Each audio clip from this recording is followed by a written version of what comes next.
Minahal kong mga igsuon, nahumanan nato ang pagpaminaw o pagpamalandong sa katapusang 7 ka mga pulong sa atong Ginoo. Nahimo kining malampuson, of course, tungod sa grasya o panabang sa Dios. Apan tuguti ko nga magpasalamat sa pipila ka mga tao nga nahilambigit o mao'y rason nga no nga nindot ang ato ang pagpamalandong karong adlaw. Una, pasalamat ko sa mga pari nga mamumulong. Thank you so much. Ug sa ato ang mga pinili nga mga lay sharers. Salamat usab sa kang Alan Domingo, kang Andy Patenya Mateo. Salamat sa ato ang Cathedral Grand Choir. Salamat usab sa ato mga seminarians, mga soloista, ug kang Father John Borgos, ang atong music director. Salamat kang Monsignor Ray Pinagunda ug sa Cathedral Fathers. Salamat sa mighty nga nagpahiluna aning tanan ug maoy hinungdan nga daghan kay sa atong mga kaigsuonan sa tibuok Archdiocese sa Cebu ang nakakita ug nakadungog sa atong kalihukan karon. Salamat kang Monsignor Raul Go ug kang Monsignor Joseph Tan, ang ato ang mga buutan nga mga directors. Salamat usab kang Father Ron Mart Cabase, kang Father Michael Raipan, ug kang Father Abel Villarojo nga mitabang nato sa pagpahiluna sa teksto. Salamat sa atong mga interpreters sa deaf community ug salamat sa inyong tanan nga niya karon diri ug sa daghan nato nga mga parokyano sa lain-lain nga mga parokya nga nakig-uban nato online sa atong ginahimo karong adlaw. Nadungog nato ang tingog ni Jesus gikan sa krus.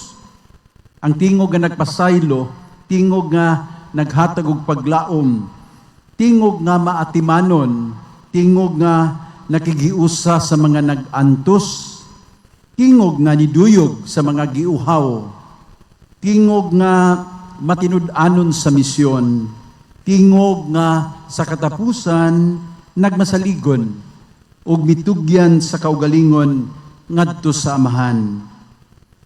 Mga igsoon, kini dili lang ordinaryo nga mga katapusang pulong. Kini mga pulong nga gibungat ni Jesus aron maghulma sa atong kinabuhi, sa atong pagkatao. Mga tingog kini nga gikan gyud sa kasing-kasing sa Dios. Aron mo giya o magdasig sa tanan nga buot mosunod kang Jesus. Sa atong pagpamalandong karon, atong nasabtan kung unsa nga matang sa simbahan kita gitawag nga mahimo. Simbahan nga magampo ug maminaw sa Dios ug unya maminaw usab sa usag-usa. Simbahan nga magsangyaw sa ebanghelyo uban ang dakong kalipay. Simbahan nga maampingon ug magatiman sa mga kabuhatan sa Dios. Simbahan nga maningkamot pagsabot sa pagtuo ug maglakaw nga mapaubsanon. Simbahan nga mag-alagad nga puno sa gugma. Simbahan nga anda magbag-o nga maisugon. Simbahan nga magtukod ug kahiusahan nga puno sa kamapailubon. Kini dili lang mga tema, kini mao ang atong misyon. Minahal kong katawhan sa Dios, isip inyong arsobispo, ako mapaubsanon nga mudapit sa matag usa kaninyo. Atong seryosohon ang pagsabot ug ang pagpuyo sa mga pulong ni Jesus. Ato kining puy-an, dili lamang panahon sa Kwaresma, kundili sa matag adlaw sa atong kinabuhi. Sa atong mga pamilya, unta, mas maminaw kita, mas magpasaylo, o mas mahigugmaon. Sa atong mga parokya, unta, mas mga lagad kita, mas abli nga mutabang sa uban, o mas magtinguha og kahiusahan. Sa atong mga komunidad, unta mas mahimo kitang mga instrumento sa paglaom, ilabi na para sa mga kabus, sa mga naglisod ug naapiki, ug sa mga napasagdan. Inyong nasabtan, aniya kita karon sa usa ka synodal journey towards 2034, the centenary of our being an archdiocese.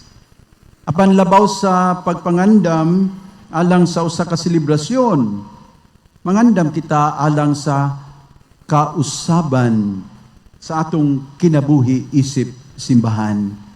Ang pangutana, dili lamang unsa nga matang sa selebrasyon ang atong himuon. Ang mas lawom nga pangutana mao kini, unsa man nga matang sa simbahan ang gusto nato nga kita mahimo. Hinaut unta nga ang mahal nga Birhen Maria, ang Birhen sa Guadalupe nga naggiya sa pagtuo sa Sugbo, sulod sa daghang katuigan, magpadayon sa paggiya kanato aron mahimong usa ka simbahan nga buhi kaayo.